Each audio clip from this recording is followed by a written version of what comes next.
తెర్రగా ఉండనుకుంటున్నారా? అసలు ఏం జరిగిందంటే ఉదయాన్నే పని ఉందని చెప్పి ఒక ప్లేట్ తీసి పొట్టలోకి వేసేసి మనం ట్యాంక్ తీసుకొని ఇంక చేలోకి వచ్చేసాం నేను మన్నా కలిసి. మనం తిరిగి తిరిగేదా గిన్నెల మీద అలా తిరిగేసాం మొత్తం. ఇంక మనం ముందు కొట్టాలి అని చెప్పి ఇంక బిందులో నీళ్ళు అవి పోస్తున్నాం.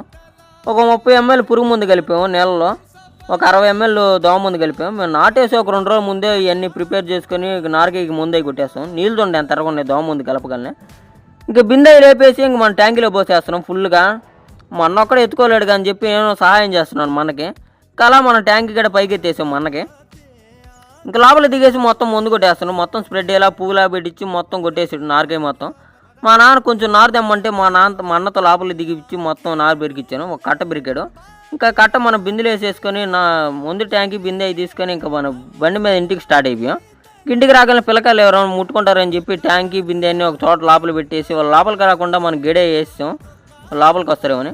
ఇంకా మన పని అయిపోయింది. ఇలాంటి మంచి వీడియోలు కంటే లైక్ కొట్టి ఫాలో కొట్టింది మీరు.